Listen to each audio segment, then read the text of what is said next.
إن الحمد لله نحمده ونستعينه ونستغفره ونعوذ بالله من شرور أنفسنا وسيئات أعمالنا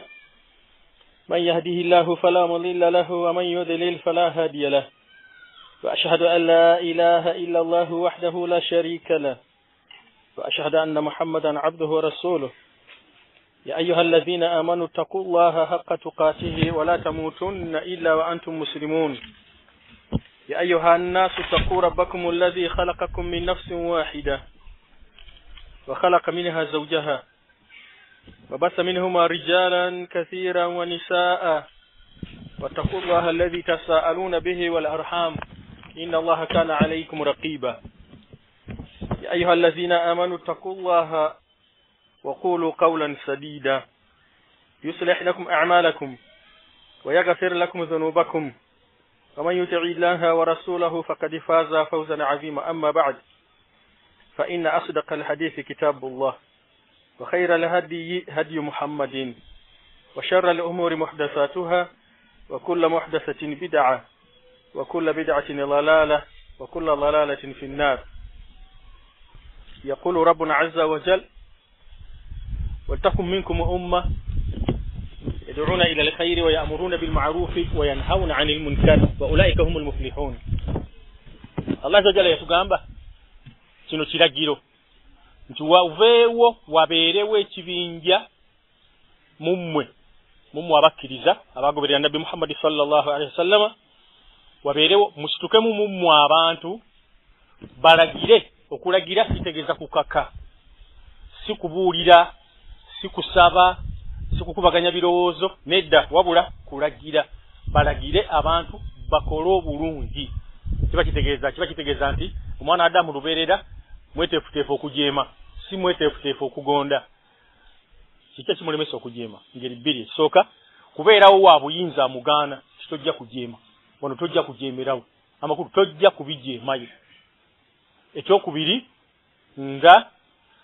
talina busobozi bumusobozesa kujeema wadde nga tewabadde wa buyinza amugaanyi kujeema. Ekyo kiyingira mu kiri ekisoose. Kati Allah atugambye nti ffenna tetutuulira awo nga tewaliwo n'omu anaaba na busobozi bulagira muntu kukola kirungi na bumugaana kukola kibi, bumulagira kusaala lwampaka, bumujjako zaka. Kuba omuntu bwagaana okuwa zaka tugikimayo lwampaka ewuwe. Mathalani engamiya zituuse okuwaamu zaka, embuzi tugikimayo lwampaka. Kuba si ngamiya zonna nti batandikirawo okuzijja mu ngamiya ku ngamiya, nedda basooka kujja mu mbuzi. Ebisero kategedde nti yalima ebisero bingi ebya bijanjaalo. Ebijanjaalo byaffe tubikimayo lwampaka. Waali taliiwo tukimanyi tayagala kuwa zaka. Tugenda ne tupimako gye tusanzeewo bwe tumala okubipima, then ne tujjamu omuteeko gwa haki y'Obusiraamu. Kati bwagaana okutuwa zaka, bwagaana okutuwa eyo haki y'Obusiraamu gy'abadde ateekeddwa okutuwa, then tulagira kumulwanyisa tugimuggyeko lwampaka. Bwe tugamba nti tulagirwa kumulwanyisa, tuba tetutegeeza nti tugendayo ne tuwakanamu naye awo ne tujjayo emigo. Nedda, tulagirwa kumutta ne tugimuggyako. Ebyafaayo bingi ebitukolesa ekyo, nga n'ekisookera ddala kyekya emitawaana egyaliwo ku Abubakar Siddiqi oluvannyuma lw'okufa kwa Nabbi sallallahu alaihi wa sallama. Lwekyo Allah atugambye nti wasitukewo mangu muffe ekibinja ky'abantu, ffenna tuleme kutuulira awo. Nedda, tulagire. Kitegeeza ki? Kitegeeza nti omwo mwe muva obuyinza. Kati bwe tuba tetuyina anatukubiriza, anatulagira, tetusooka okukola kwe kwekuŋŋaanya ne twerondamu muffe ne tumuwa obuyinza obusukka ku bwaffe amakulu ne tumukkiriza atufuge nga yatulagira nti gwe gw'ojja okugenda okuzimba ennyumba y'omukadde oli, gwe gw'ojja okugenda okusala embuzi y'abalwadde, gwe gw'ojja okwetikka omugugu gw'ono omunafu wahakaza, mu ngeri y'emu, era ng'atulagira ng'atulemesa ne okukola ebyokujemera Allah azza wa jalla. Kubanga ffenna bwe tutuula awo ne tubeera nga tuli ku mwenkanonkano, abantu ne bajemera Allah azza wa jalla ne bawaka ennyumba wa Allah azza subhanahu wa ta'ala, then kiba kitegeeza nti ffenna Allah azza wa jalla agenda kutuzikiriza omulundi gumu. Abaali batabikola n'abaali babikola. Lwaki abaali batabikola bazikirira? Kubanga baalinga tebagaana bali abalinga babikola ebyo ebinyiza Allah azza wa jalla. Mwetegereze nabi yagamba Muhammad ibn Abdullah alayhi salatu wassalam nti la yamna'anna rajulan la yamna'anna rajulan an yaqula bihaqq idha alimahu aw shahidahu aw sami'ahu hadith ntufu ilimu silsila sahiha nabi yagamba alayhi salatu wassalam nti bwobanga olabye ekintu ekikyamu nga kikolebwa togaananga okukyogera kasita okiraba ng'okimanyi kino kyakoze kikyamu kino kyakoze kyonoono togaananga okukyogerayo kisobola okugibwawo bw'obanga olabye omuntu ng'alina ekintu kyakola ng'akikola mu bukyamu nga gw'omanye enkola entuufu nabbi agamba nti olw'okuba otya abantu abalala kiki kye banaalowooza kiki kye banaagamba ku ggwe ekyo tekikugaananga nabbi agamba nti la yamna'anna rajulan haibatu nnas la yamna'anna rajulan haibatu nnas okutya abantu tekukulemesanga okulagira empisa ennungi bw'obanga ogimanyi nti wano empisa ennungi weekolerwa tekukulemesanga okuziyiza empisa embi bw'obanga okirabye nti eno mpisa mbi fine bwe kibeera nti akoze empisa embi omutidde then muloope bwe kibeera nga empisa embi gy'akoze awakanyiza haqqi min huquqillah awakanyiza haqqi mu haqqi za Allah azza wa jalla then olagirwa bunnambiro okubeera nga omwowabira emugibweko mwetegereze hadisi eri egamba nti tewabanga akuba omuntu obuggo obusoba mu 10 okujjako fi haqqin fi haddin min hududillah baulama ng'Ibn Taymiyyah n'abayizi be abalala bagamba nti enjatula egamba nti illa fi haddin min hududillah muhdatha mpya temanyiddwa mu balongoofu abaatukulembera ekigambo ekyo nakibasomesa nako era bw'ogenda mu al-muhalla ojja kukisanga ng'akijuliza nti enjatula entuufu nabbi gye yagamba nti illa fi haqqin min huquqillah tekikkirizibwa kubonereza muntu n'emigga egisukka 10 okujjako nga omubonereza ku lwa haqqi mu huquqi za Allah azza wa jalla ne baleeta ekyokulabirako senga omukyala omugambye nti mpe emmere n'agaana okukuwa emmere then tolagirwa kumukuba miggo gisukka 10 fine katwebuuze nti omukyala okugondera bbaawe haqqi yani haqqi ya bbaawe oba haqqi ya Allah jalla wa ala ojja kukisanga nga bamanyi basika emiguwa miwanvu miyitirivu nga tewali ayinza kukuwa ansa ntuufu egamba nti omukyala okugondera bbaawe haqqi ya mwana lwaki Allah jalla yennyini mu Qur'an ye yabagamba nti bagondere ki bagondere babbaabwe then kibakitegeeza nti omukyala bw'ajeemera bbaawe aba ajeemedde butereevu Allah subhanahu wa ta'ala lwaki omukyala omwami ebbanga ly'amana nga kyamugambye kibadde kya halaali mu ddiini nga kikkirizibwa mu ddiini n'olwekyo senga omuntu aba tajja kubeera na busobozi bujja muntu ku kikyamu alagirwa mangu nnyo okutegeeza oyo anaabeera n'obusobozi obujja omuntu ku kikyamu mwetegereze Umar ibn al-Khattab radiyallahu anhu bwe yali nga yafuga yatambula ng'eyo mu masaza yeewaleeyo ng'engendo nga za myezi atambula ng'agenda okutafakada ahwala al-muslimina embeera z'abasiraamu eyo naye bwe yatuukangayo ng'ayita abantu abasiraamu baayo abasiraamu b'ekitundu kyeyo abamu nga tebamulaba nga tebamanyina bwafaanana wabula nga baasiraamuka lwaki baasiraamuka kahara lwampaka lwaki baasiraamuka lwampaka kubanga baali tebaagala kuva ku byonoono bye baali nga bakola lwaki ebyonoono emirundi egisinga obungi bibeera binyuma fine bwe yatuukangawo ng'atuula mu muzigiti ng'ayita amiiri waabwe ge yali nga abasindikidde nti gundi kakati yafuga egindi ng'ababuuza nti omusajja ono mumwogerako ki gwe nabasindikira okubakulembera abantu nga baga nti nga batandika kumuloopa waliwo abamu abaaloopa amiiri waabwe nti amiiri oyo gwe watuwa waliwo olunaku lwe yeesibira mu nnyumba n'atavaamu ne bwe mumuyita mutya ne bw'ojjanga okaaba ne bw'ojjanga olina obuzibu bufaanana butya omusajja oyo taggulawo akati atubuulire lwaki atubonyaabonya bw'atyo ne bamuloopa ekyo mukisa omulungi nti Umar ibn al-Khattab yawanga amiri oyo omukisa yewozeeko azeeyo tuham accusations bali abantu beyalinga muwadde okukulembera ze balinga bamureizinze kama kuli se balinga bamuvunaana n'olwekyo nabbi atugambye alayhi salatu wassalam ndilaye munanna rajulan haibatun nas bw'obanga oyina ekintu ekituufu ky'omanyi engeri gye kikolebwamu kiragira abantu bakikole okutya abantu biki bye banaagamba bannange si kya mu ddiini omuntu akyatya abantu okugamba ekintu fulani nti bajja kwogerako ekintu fulani obusiraamu obuba tebonnaba kubeera mustaqimu oba tonnaba kubeera musiraamu mutuufu totyanga kunenya kwa munenyi lwaki abanenyi majje ga sitaani era mweyitira okulemesa amazima okugenda mu maaso babeera basiru abo abanenya Allah yagamba mu Qur'an nti fasda bima tu'mar wa a'rid 'anil mushrikeen botora tuusa yogere ekyo ekituufu ekisse mu Qur'an abakafiri abashiriki baveeko bakube mabega amakulu tolowooza ku bye bagamba bo bakwogera n'agamba walala nti bwe munaaba muganyi okulwana mu entalo z'eddiini Allah azza wa jalla kyaddaaki ajja kuleeta ekibiina ky'abantu ng'abaagala nga nabo bamwagala nga balwana mu kkubo lye nga tebatya kunenya kwa munenyi nabbi n'agamba mu hadisi entuufu nti mulwanyise abakafiri abali okumpi n'abeewala temutyanga okunenya kw'omunenyi nekibanga kitegeeza ki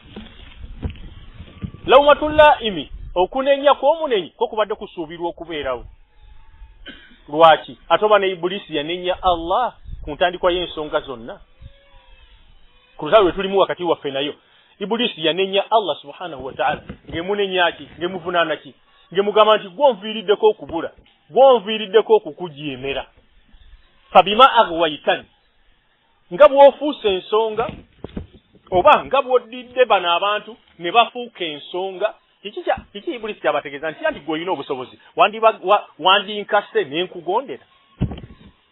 lwaki ate ondese n'enkujeemera ate ombonereze wandinkase n'enkugondera lwampaka basiraamu Allah azza wa jalla yusiye enkola ye n'olwekyo totyanga kunenya kwa munenyi kulw'okubanga ajja kunenya kulw'okubanga ogaanya okusaalira emabega we masala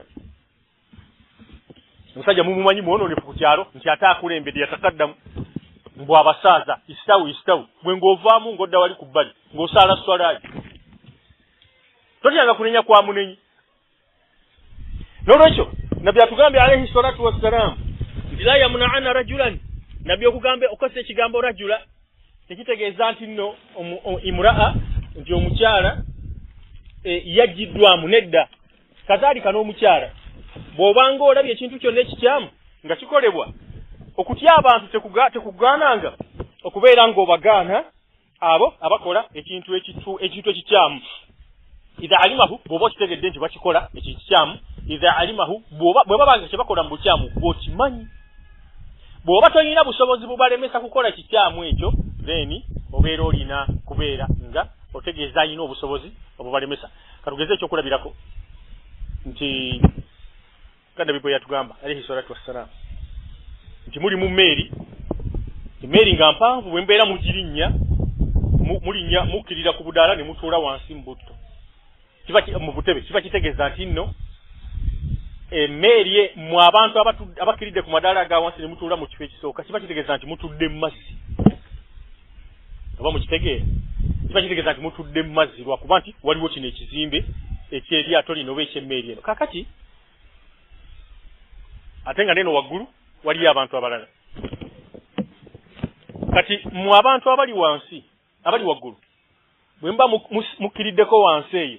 okulaba ng'emmeeri bwe yazimbibwa ne musanga abantu abali eyo wansi nga bakutte emisumaali bakuba mu mmeeri babotolewo akatuli amazzi gatiirike wano munda babeere nga basenera wano amazzi nga bwe banywako bwe mubalaba nga bakola ekyo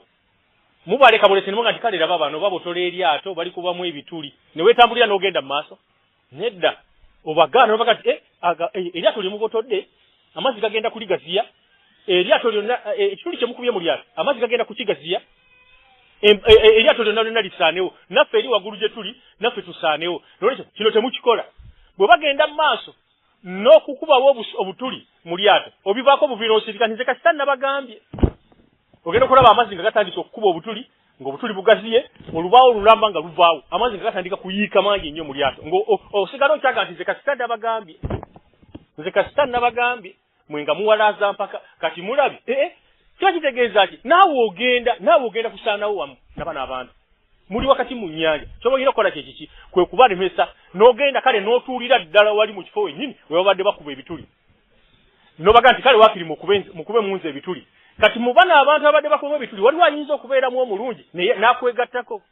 oba bw'oba obasobola obajjako mangu ennyondo gye babadde bakubisa n'omusumaali oba akasumeeni n'obibajjako baleme kufuuka nsonga ebazikiriza mwenna oba si ekyo bwe babeera nga bakusinze olina okudduka mangu ogende waggulu eri awali omugoba w'emmeeri eyo oba ow'eryato eryo oba omukuumi inspector inspecting eryato eryo omutegeeze ensobi ekolebwa eno wansi lwaki mwenna muleme kuzikirira n'olwekyo bw'omanyanga ekituufu oba bw'okiwuliranga nga kyayogeddwa oba bw'okijuliranga makulu bw'okirabangako n'amaaso go then oyanguwanga mangu okubeera nga okyogera ng'okitegeeza oyo abeera ateekeddwa okubeera nga akitegeera kakati obuzibu bwe tulina kwe kutya abantu bwe butera okutulemesa okulagira empisa ennungi n'okuziyiza empisa embi n'okuwawaabira ababeera bakoze empisa embi naye nabbi yatugamba mu hadithi ebaka Aisha radiyallahu anha nga bw'olunaku lumu bwe yali awandikira Muawiya kuba Muawiya bun Abi Sufyan ekiseera kyatuka kad istakarra fi arshihi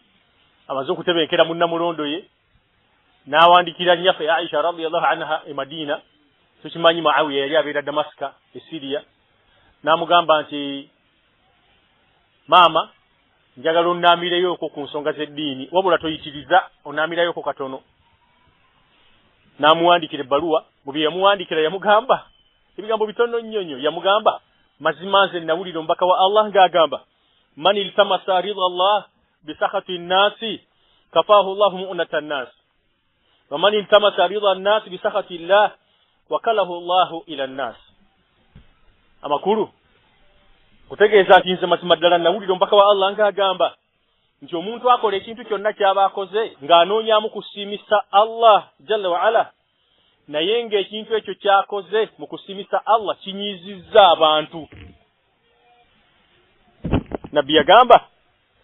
nti kafaahu Allahu mu'nata nnas olw'okuba kino ky'akoze abadde anoonyaamu Allah kumusiima ate abantu bo ne banyiiga Allah amutaasa obubi obuli mu bantu Allah amutaasa obubi obuli mu bantu innaka fainaka almustazi'in Allah amutaasa obubi obuli mu bantu lwaki nawaasiina obuwompo bwaffe ekutegeera kwaffe emitima gyaffe amaanyi gaffe obusobozi bwaffe byonna biri mu mukono gwa Allah jalla wa ala yabikontrolinga bw'okola ekintu kyonna ng'onoonya kusiimisa Allah jalla wa ala bangi abajja okujja okugamba nti abantu banaagamba batya abantu bagamba eyo naye nga kye bagamba kyennyume kya kino Allah azza wa jalla kyagamba n'omubaka we la taltafitu ilayhi totuukanga tokkirizanga nakuwuliriza rabish muntu bw'agamba genda bugenzi imudhu kuduman genda bugenzi mu maaso okole oyogere oteeke mu nkola ekyo Allah kyayagala n'omubaka we kafaahu Allahu mu'nata nnas ku nkomerero ebigambo by'abantu bijja kugenda nga mpewo era Allah azza wa jalla akutaasa obubi obubalimu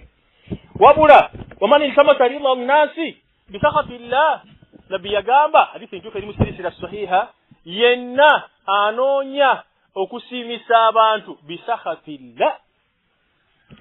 ng'ekyo kyakoze kinyiiza Allah azza wa jalla lwaki okoze bw'oti owange abantu banaagamba batya owange abantu bansobedde wala yakhafu okubaha Allah azza wa jalla tatya biki binaddirira gw'okuzikiriza nabo n'abatwalira mwetegereze basiramu banne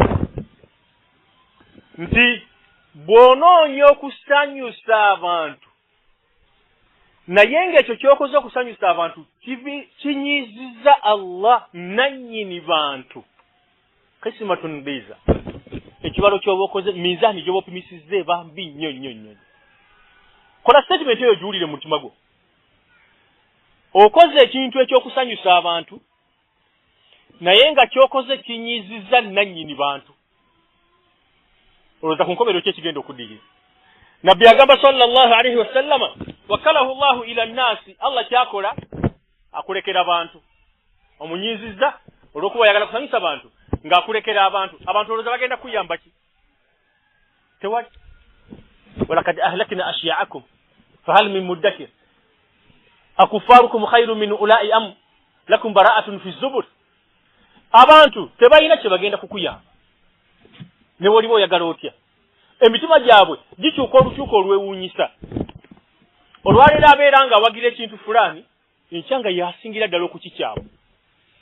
olwaleero abeera nga akyawa ekintu fulani enkya nga yasingira ddala okukyagala kati oyo n'otebeekera otya naye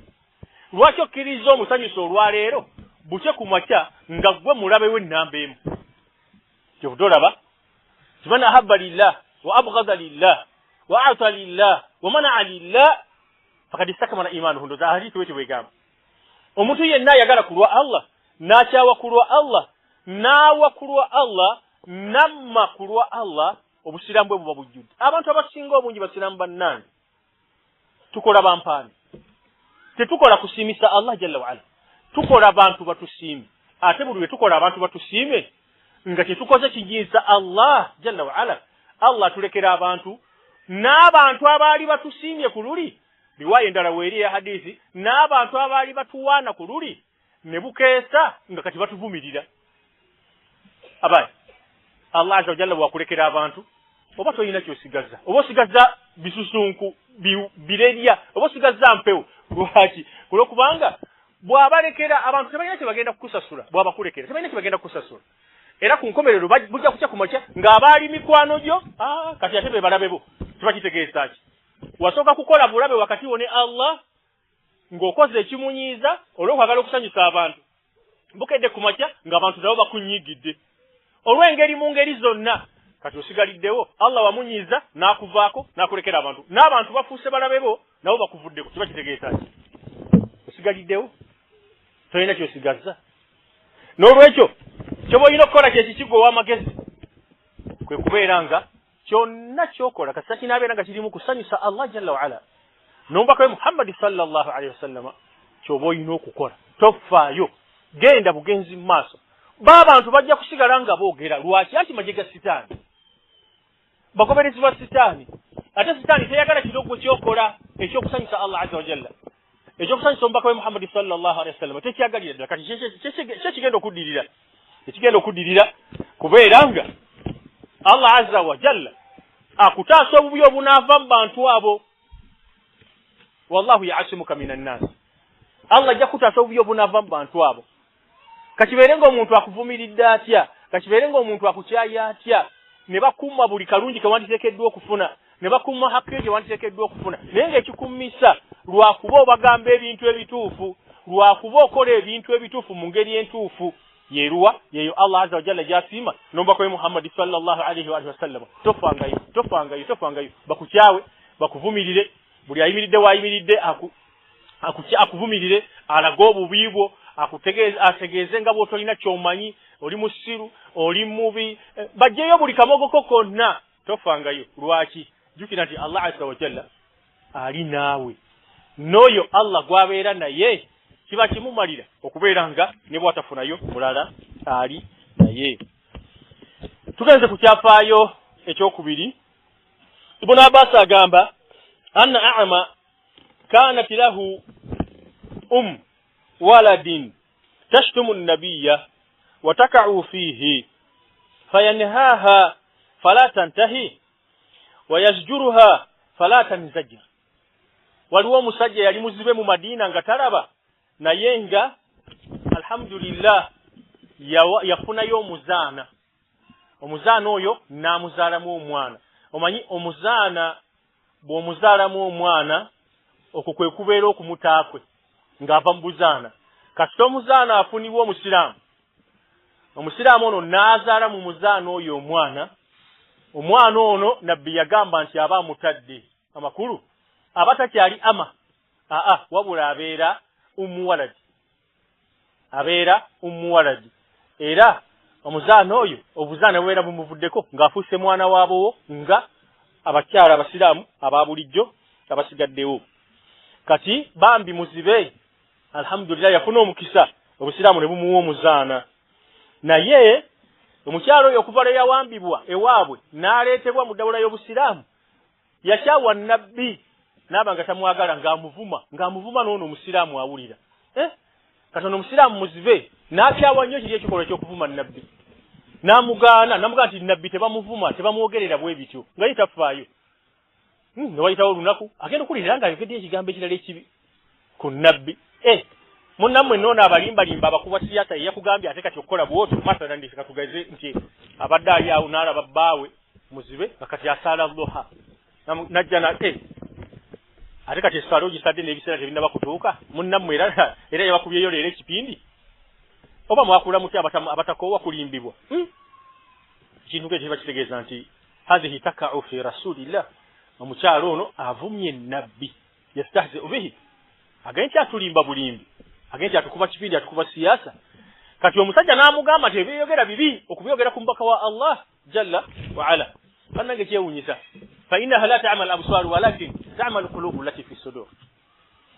tunuulira muzibe ye yasiramuka wamu n'ekyo nga muzibe takola ki talaba naye ono alaba n'okulaba n'awambibwa n'abaali ab'obuyinza ewaabwe ne bawangulwa ne bamuleeta nga bamuwalawala paka ne bamutuusizza wano mu Madiina n'abeera wansi w'obufuzi bw'oyo eyawamba ewaabwe era eyawangulayo ate era akyagenda mu maaso n'okumuvumirira oyo abeera muzibe wa mutima tabeera muzibe wa maaso ate ono muzibe wa maaso omutima gwe guba gulaba omukazi yagaana okweddako falamma kaana zaata laylatin olumu ekiro baali bali awo ne bba ng'omuzaana ono muzibe yakazaala mu muwala oli abaana babiri naye nga balabika bulungi nnyo kaakati faja'alat taka'u fi nnabi kyeyava atandika okujerega n'okuvuma nabbi sallallahu alaihi wasallam watashutumuhu ng'amuvuma naye nga bali awo wamu ne muzibe kyeyava akwata ekintu bakiyita almigwalu simanyi oba fumu naye nga kyakulwanyisa kikozesebwa mu bintu ebikozesebwa oba mu maka oba whatever oba nsuuluulu oba naye nga kifumita nga kitema kyeyava akikwata muzibe n'akifumita bw'atyo omukazi mu lubuto kati bwe yakimufumita n'amaanyi omukazi n'agwa bwe yagwa wataka alaiha faqatalaha n'akyekkatirako bw'ati nnyo muzibe omukazi ng'alwana akaaba alaajana yagenda okulira nga amaanyi gamuggwamu okaaba nga kumuggwamu nga ayiriitira oba nga abologa paka lwe yafa obudde bwali bwakiro muzibe teyavaamu mu nnyumba n'asuulamu ne mayiti ye paka enkeera bwe bwakya ku makya zukira dhalika linnabi ne baloopa muzibe wa nabbi nti yasseeki omuntu ekyo bwedda gye bayita mawuze oshari kyetubadde twagala nabbi teyaliiwo nga muzibe atta mukyala we wabula olw'okuba muzibe kye yali akoze kyali kyonoono baamuloopa eweeri ow'obuyinza era obedde ekyo kyetunoonyaamu abasajja bano baakola kituufu okuloopa muzibe kye yali akoze lwaki yali asse mukyala we bw'aba nga asse mukyala we kiba kitegeeza nti ab'obuyinza batuuka buteekwa okuyingira n'okutunula mu nsonga eyaviiriddeko okufa kw'omuntu ow'omusosayate yaabwe oluvannyuma fajamaa annaasu nabbi sallallahu alaihi wasallam kyeyavaako ayita abantu n'abagaa nti mukoowoola abantu ne bagenda nga bakoowola abantu bona ne bakuŋŋaanira ku muzigiti nabbi kyeyava asituka mu bantu n'abagaa nti unshidu rajulan fa'ala ma fa'ala li alayhi haqqun illa qaama mbakubira omulanga omusajja mummwe bw'akimanya nti mulinako haki omusajja mummwe akimanyi nti mulinako haki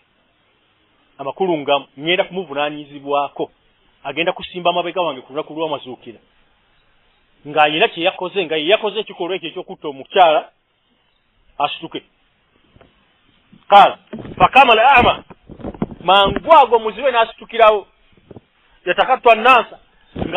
yatambula ng'agenda eri eddoboozi lya nabbi ow'edda gye liri gy'ayogerera naye nga yatakatwa nansa ng'agenda alinnya abantu yatadaldal ng'atagaladde nadde eri bambi nga talaba hatta kaada bayina yadayi nabbi olutali yatuuka bw'ati mu maaso ga nabbi awali amakulu nabbi we yali ayogerera n'amanya ati kati ono nabbi ali wano eddoboozi liva wano kumpi n'atuulaawo wansiiwe fakala ya rasulallah ana swahibuha n'amugamba nti munnange omubaka wa Allah yenze yakikoze yenze nanyini mukyalo oli eyafudde amakulu nze namusse wabula kana kitashitumuka omukyalo oyo atutte ebbanga ng'akuvuma wataka ufiika ng'akujerega akukakkanya faanihaha fala tantahiya nga mugamba nti lekeraawo okujerega yegeraawo okwogera ebigambo ebikakkanya ebigambo ebivuma ebityoboola nabbi wa Allah naye nga tafaayo waliya minaha ibunani wabula ate nina abaana babiri be namuzaalamu naye balungi nnyo batemagana wakana tibi rafiqa kuba yagamba nti nno waliya minha ibunani mithilu al-lu'lu ataini wakana tibi rafiqa omukyalo oyo abadde amanyidde ku nnaku amakulu ndi musajja musibe yanyamba okunfunirako okulya yanyamba okundaga wali toilet yanyamba okungama ti awutolinya waliwo ekinnya oba wano vaawo ensanafu weziri oba ekiwuka kiikyo nabadde annyamba amakulu rafiqa nga tubeera naye makulu nga munnange makulu nga nyamba nga muntu wange partner falamma kana albarihata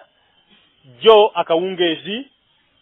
jana kitashitumuka yatandise mpola batandika okuvuma yatandika n'okujerega fa akhadhtu limiwala kinavankwa kinavudde nkwata ekifumu nenkimufumita nenkyekkatirako okutuusa lwe namusse lwaki omusajja muzibe yatta mukyala we omuwala lwakuba yali avuma nabbi Muhammad sallallahu alayhi wa sallam nabbi bwe yamala okuwuliriza ebigambo by'omusajja oyo teyasaba bujulizi zezimu ku nnamula eziraga nti omulamuzi akkirizibwa okulamula ku muntu ng'awulidde oludda lumu era n'olulala nabbi yali Makka Hind bintu Utuba najja waali namuga ati ya Rasulallah Abu Sufyan bawe musajja wa mululu oba musajja mukodo musabe ebikozesa eby'abaana emmere y'abaana tayagala kugimpa nabbi n'amugamba nti okwatanga mu mali ya bbaawo nojjamu ekyo ekikumala gwe n'abaana bo lwaki anti kimanyiddwa nti nno omukyala abeera ne hakki mu mali ya bba makulu abeera wakulabirirwa mwami ate omwami agaanye okumulabirira wetegereze omwami agaanye okumulabirira sigamba nti omwami akekkereza kuba abakyala abamu oba abakyala bangi si bakekkereza ye bambi bw'alaba ekintu awo nga kingi yayigamu nti kyakukozesa nga bw'oyagala nga yeerabidde nti kijja kuggwawo enkyate nga kyakyetaaga mujjukire nti buli kyengera Allah azajala lwakikuwa n'okyeyisizaamu bubi Allah kukola ebintu bibiri sal bani israila kam atainahu min ayatin bayyina waman yubaddil ni'mata Allahi min ba'di ma ja'atuhu fa inna Allaha shadidul iqab ebintu bibiri ekisooka ekyengera kikujjako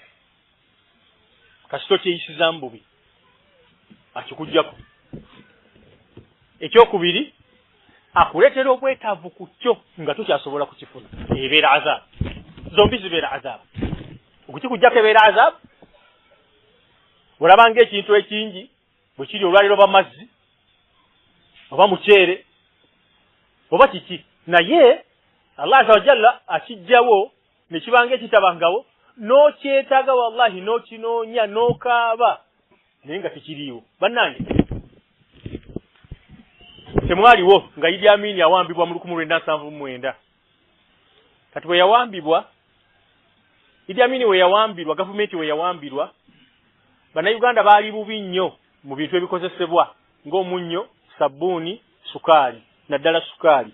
nga tebirabika alwaki abakafiiri baali bamutaddeko embago nga takkirizibwa kutunda kugula kintu kyonna mu ggwanga ate ng'ebyuma byaffe ebya sukaali bwe bifa spare parts era tebazireeta tezifunika ennyonyi ze tebazikiriza kugenda wantu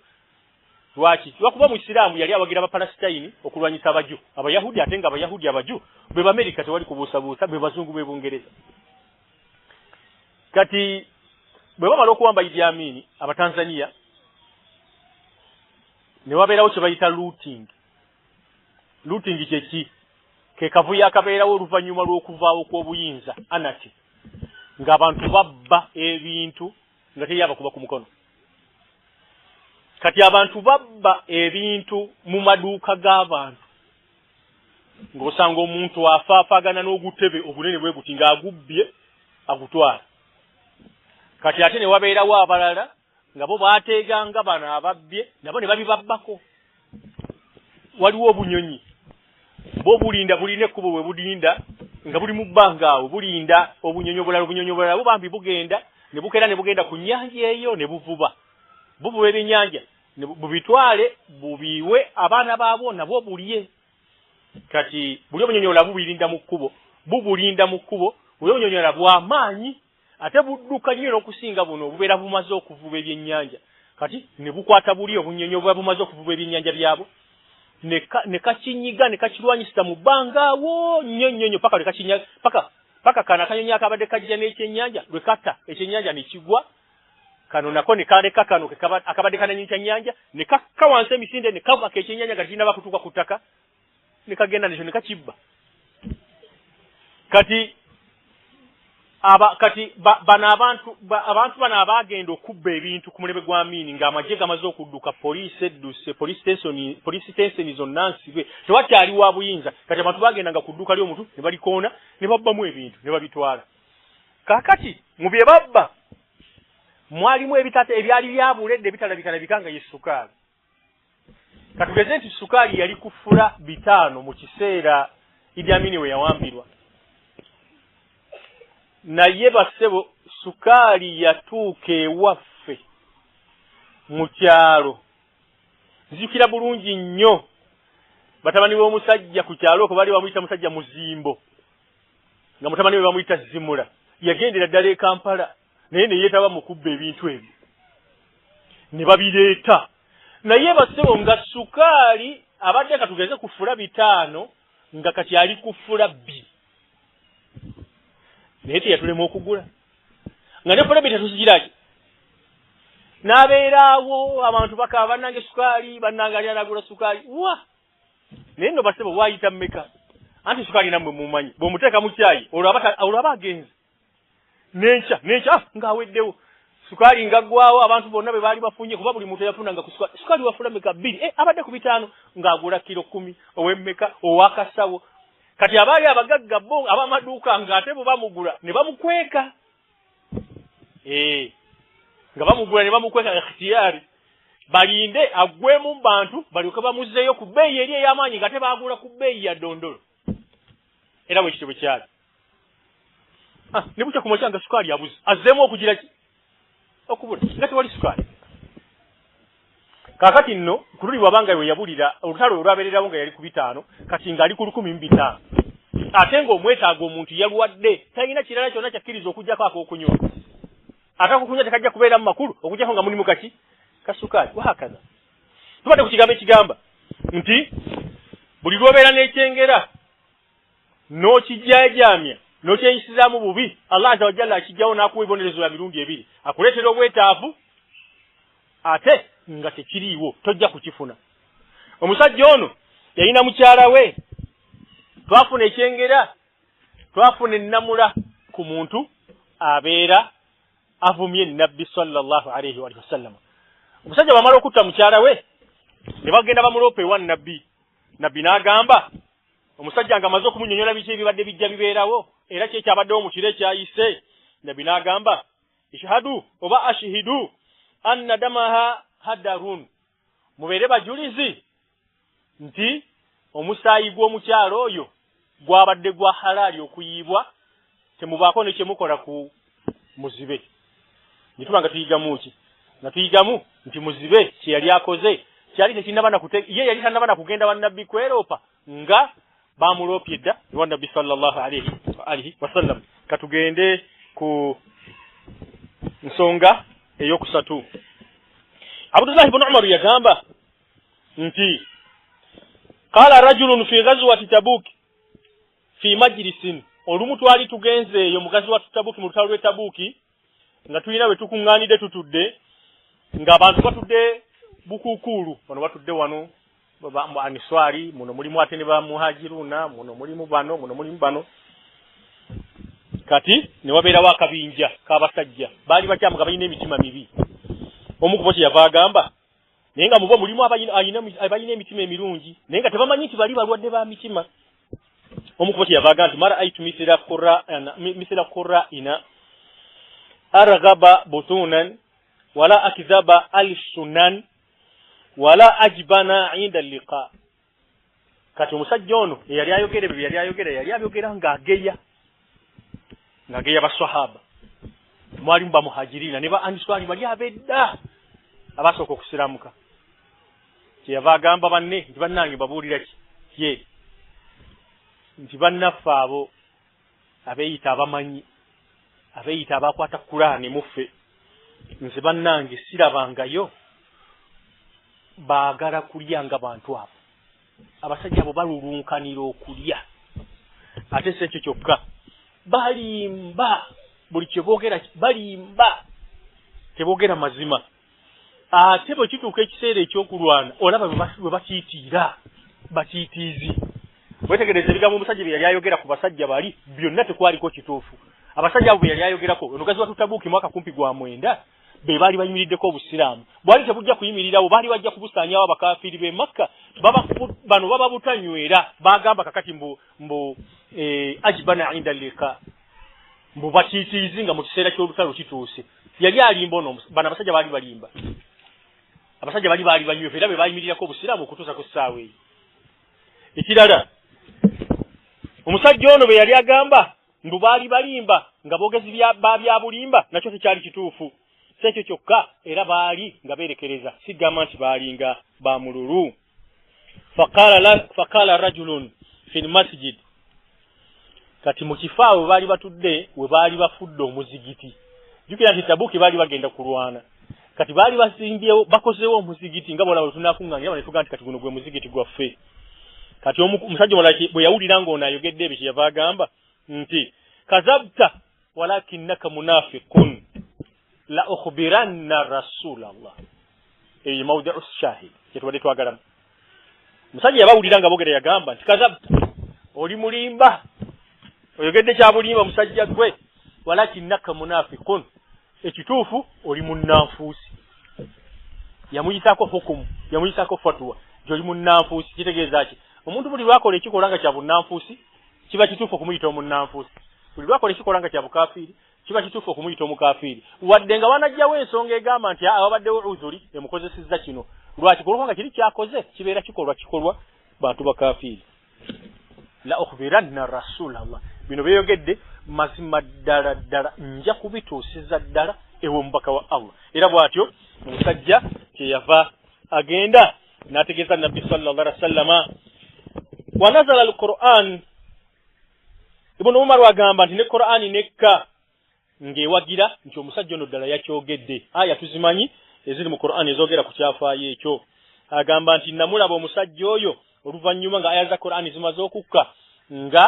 yeerippye ku nsolo ya nabbi emabega ng'amayinja gagenda gamukoona ebigere ng'agamba nti ya Rasulallah munnange omubaka wa Allah innama kunna nakhudhu wa nal'ab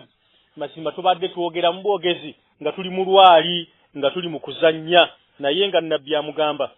nti nno abillahi owange ku Allah azza wa jalla wa ayatihi ne Qur'ani n'obusiraamu wa rasulihi n'omubaka we kuntum tastahzi'una bimbadde mujeja bimbadde muzanyisa lwaki kulwokubanga okugamba nti mithila qurra'ina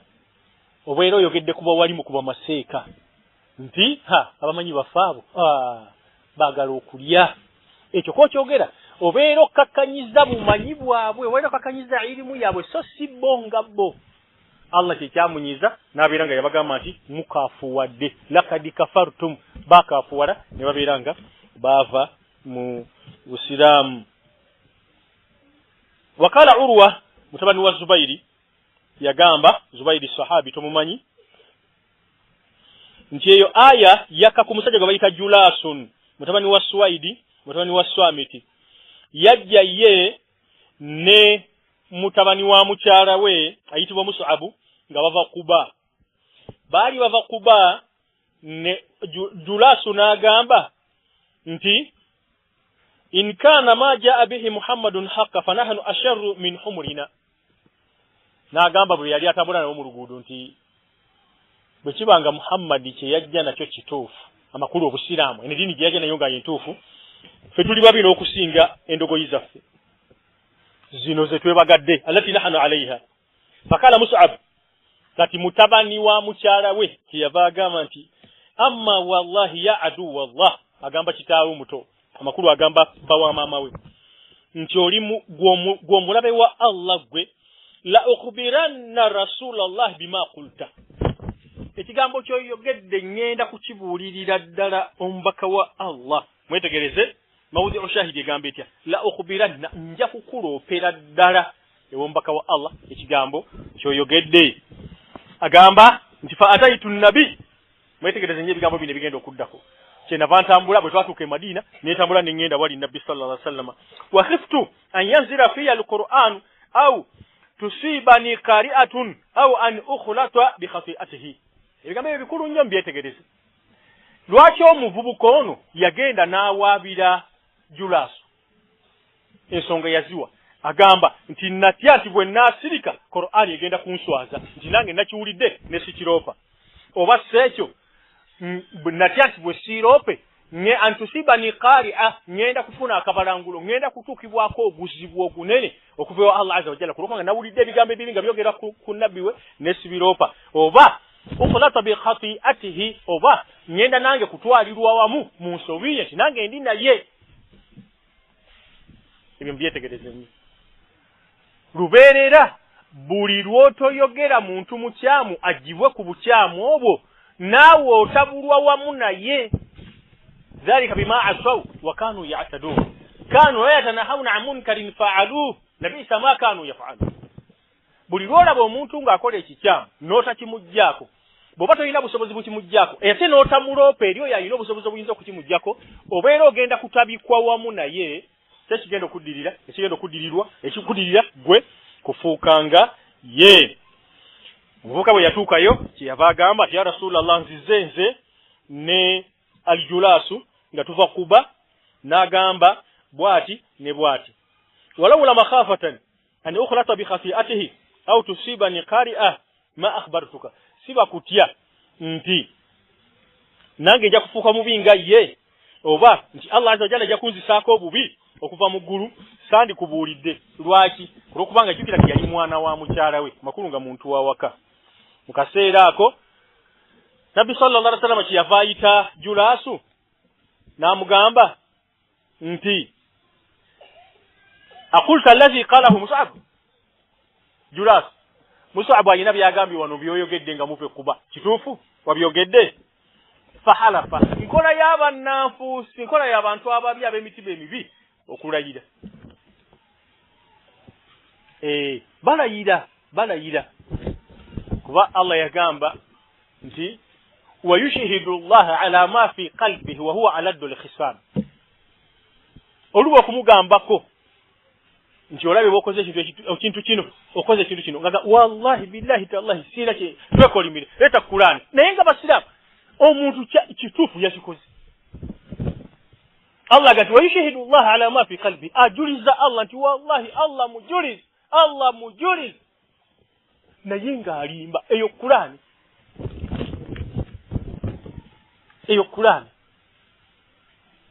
nolwekyo bw'obanga olabye omuntu ng'akola ekintu ekityamu oba omuwulidde ng'akyogera n'ogenda n'omuwabira ne mutuuka mu maaso g'omulamuzi omuntu ono n'alayira totyanga n'ogamba omusajja oba nawulira bubi oyinza okufunamu waasiwaasi lwaki anti gwe olowooza nti naye atya Allah nga gwe bw'ogira gwe kiba kikututte okumuwabira kutya Allah azza wa jalla olunaku lumu basahaba babiri bagenda bali nabbi sallallahu alaihi wasallam bwe batuukayo omusajja n'awaabira munne ewa nabbi namugati ya rasulallah omusajja ono akoze bwati ne bwati ne bwati ayagala kunnyaka ku kintu kyange bwe kino na kino ati nabbi n'abagamba nti ngenda kubalayiza bw'onoolayira ng'olayirira bayita yaminul ghamus n'olayira n'otwala ekintu kya munno mu bukyamu omuliro gw'onooba otutte kati ono omusajja ye n'abeera ledi omubbi yennyini abbye ekintu kya munne n'abeera ledi okulayira kyekyo kyannyini ya rasulallah tulayire kati ali tayaali kale layira wallahi bil kati ono sahabi ono yali tanaba kulayira nabbi ono sahabi n'agamba nabbi nti innahu fajir wetegereza yagati innahu fajir oyo musajja gwolaba mwononefu tatya Allah agenda kulayira bwati sahabi bwe yagamba nabbi Muhammad sallallahu alaihi wasallam yamugamba nti innahu fajir la yattaqi Allah la yakhafu Allah oyo musajja mwononefu talina na kyawulira ne agamba sahabi munne bali maaso ga nabbi alladhi la yuqarru ala al-khata Allah gatayinza kumulekera ku nsobi tekyadirira omusajja ali tayali okulayira atwala ekintu kya munne era bwamala okukimuwa ng'amutunulako bw'atyo nabadde nannyini kyo nga nti olabye nabbi asaze mazima ng'akitwala ng'onaamutunulira bw'atyo nga takidde namu ng'agenda olulwo okutuuka wali ng'asanyuka ng'akiteeka musawo ng'agenda kukolerako pulaani ze oba lubadde lugoye ng'agenda kulutunda ng'afuna ssente oba kibadde kyakulya ng'agenda alya ng'awaako ne mukyala we nga biwedde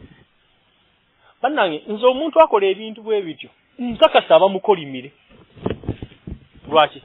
thumma qasat qulubukum min ba'di dhalika fahiya kalhijarati aw ashaddu qaswa nkakasa abamukolimire lwaki omuntu omukolimire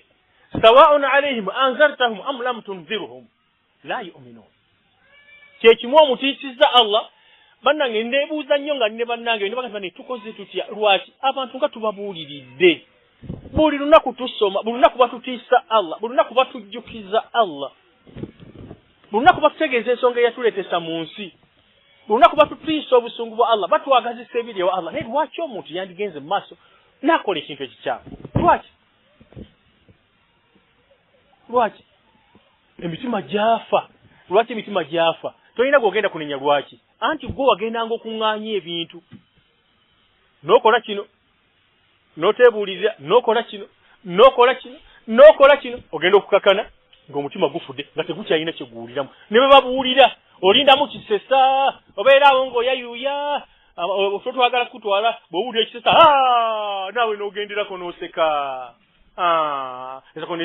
nezigwa n'oddawo nga tokyawulira na byagamba bwotyo paka ogenda okuwulira wa sallallahu wasallam ala Muhammad edarasa gize ki ewedde ng'otambulanga ogenda pakati tolina kyoba ofunyeemu omutima gwagira ki omutima gwafa n'olwekyo tosokala kyolaba ng'okyasobola okubba omusajja n'otuuka awaka n'osanga mukyalawo ng'ayina ekintu kye yaleese nga si kyammakomu n'otamubuuza nti kino ekintu kyavuddewa Allah azza wa jalla atuleka omulundi ogusooka olusi n'ogwokubiri la yazakkaruun era tojjukira nti kiri kye wakola kibi eyongeddeko na kino jjukira nti oligo walumya mu kusooka buli lwazuukuka ekiro asaba Allah kukwateko nolwekyo basebo omuntu yenna asobola okulayira ng'atuuse mu maaso g'omuntu omukulu nga bwe twayimiriddeko awo nga tukirabye nti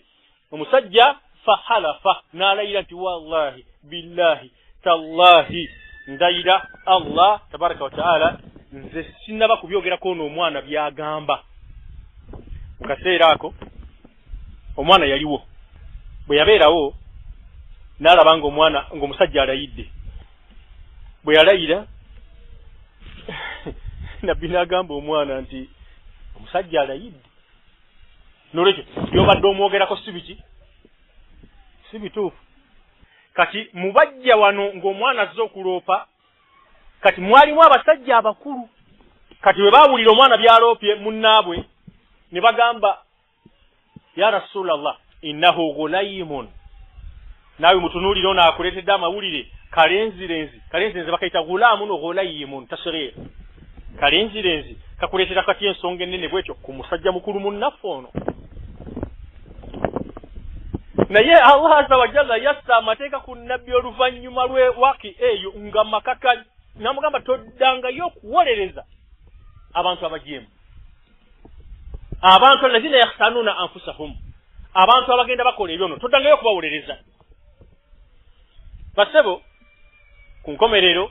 nabbi akakasiza nti omusajja tanaba kubyogerako omuvubuka kyamuluma n'amala ekiseera kiwanvu nga munyiikaavu ng'atandika okutambula mu bantu nga abeera bakatavaawo okutuusa ku nkomerero nabbi sallallahu alaihi wasallama omuvubuka oyo lwe yajja waali amakulu nabbi najja waali n'agamba nti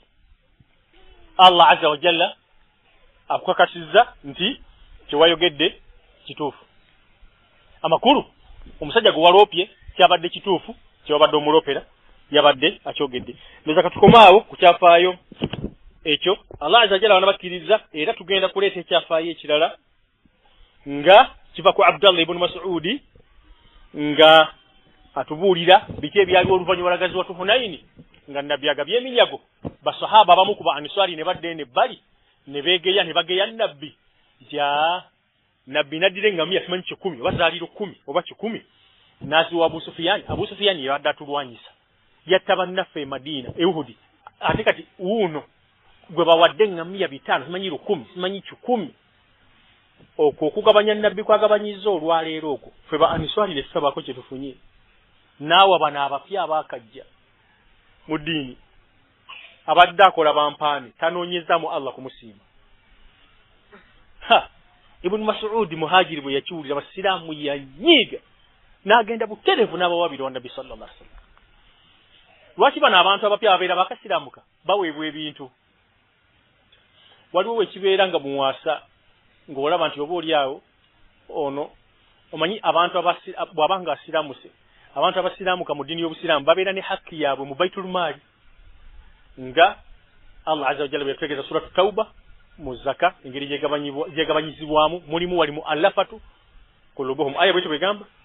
ne ababeera bakasiraamuka babeera ne hakki yaabwe mu baitul maali muslimina kati bano basahaba baakira babubi ne boogerera nabbi obubi nabbi yanyiiga basahaba bagamba nti n'ekyenyini kimyuka lwaki olw'ekigambo kinene kye baamuteekako nti akoze riya ate nga riya mwena mukimanyi nti abeera shiriki katukomaawo biizini kitaala tubadde ku nsonga era gye tukyaliko ensonga y'okuloopa kikkirizibwa mu ddiini omuntu oba nga awulidde ekikyamu oba alabye ekikyamu okubeera nga akiroopa eri ab'obuyinza kibeere nga kijjibwawo bwe libeera tteeka lya Qur'an liteekebwe mu nkola bwekubeera kumusa ku kibonerezo abonerezebwe jjukira nti buli lw'obonerezebwa wano ku nsi ku akhira alhamdulillah ekibonerezo kiba kikwevudde kubabula buli lw'otabonerezebwa wano ku nsi ng'okoze ekintu ekyo ekikyamu kiba kiteekeddwa okukubonerezesa oba ne weegaana omulamuzi n'amatira okwegaanaako ne bakuta olwo biba tebiwedde basebo bwe tubanga tulabye omuntu ng'akola ekyonoono tumuwawaabire abonerezebwe oba alabulwe oba abuulirirwe oba akolebwe ekintu kyonna okusinziira ku mateeka g'eddiini wabula bwe tubanga tulabye omuntu ng'ekintu kyakoze akikoze mu nsobi tumuyigirizenga enkola entuufu ey'ekintu ekyo kyabeera akoze wabula bw'aliddamu n'agaana ye mu bujeemu n'ayambaza kkono kwanza mu bugenderevu ng'ate baamubuulira then kati azaabu bibeera bibonerezo lwaki kulwokubanga abeera ayonoona abeera tasobya busobya kakati abeera ayonoona lwaki kulwokubanga aba ajeema nga agenderedde اللهم انصر جميع المجاهدين في كل مكان وحال اللهم رد عنا جميع مكر وكيد أعدائنا واجعلهم الأخسرين اللهم اشف مرضانا واجبر كسرانا وارحم موتانا اللهم لا تشمت بنا الأعداء ولا تسلطهم علينا ولا تسلمنا إلى أيديهم أبدا ما أهيتنا واجعلهم الأخسرين وصلي اللهم وسلم وبارك على محمد وعلى آله وصحبه أجمعين السلام عليكم ورحمة الله وبركاته